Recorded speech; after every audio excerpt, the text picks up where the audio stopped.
సాధారణంగా రోడ్డు ప్రమాదాలను నివారించేందుకు పోలీసులు డ్రంక్ అండ్ డ్రైవ్ నిర్వహిస్తారని మనకు తెలుసు. మందుబాబుల్లో పరివర్తన రావడానికి వారు ఇలా తనిఖీలు చేస్తుంటారు.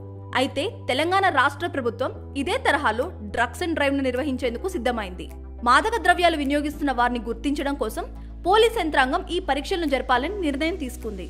ఈ పరీక్షలను ఎబోన్ యూరిన్ కప్ యంత్రంతో నిర్వహిస్తారు. వీటికి సంబంధించిన కిట్లను Telangana state anti narcotics bureau ఇదివరకే రాష్ట్రంలోని అన్ని పోలీస్ స్టేషన్లకు పంపింది. దీన్ని ఎలా వినియోగించాలో సిబ్బందికి శిక్షణ కూడా ఇచ్చారు. కొన్ని చోట్ల ఈ పరీక్షలు ఆల్రెడీ ప్రారంభమయ్యాయి. గంజాయి సహా ఇతర మాదక ద్రవ్యాలు వినియోగించారని అనుమానం వచ్చిన పక్షంలో వారికి ఈ కిట్ ద్వారా మూత్ర పరీక్ష నిర్వహిస్తారు. ఆ పరీక్ష తర్వాత పరికరంలో 2 ఎర్రగీతలు కనిపిస్తే అది నెగిటివ్ గా గుర్తిస్తారు. అంటే అతను ఎలాంటి డ్రగ్స్ తీసుకోలేదని అర్థం. ఒకవేళ అందులో ఒక గీత కనిపిస్తే దాన్ని పాజిటివ్ గా పరిగణించి తదుపరి ప్రయోగాలు నిర్వహిస్తారు.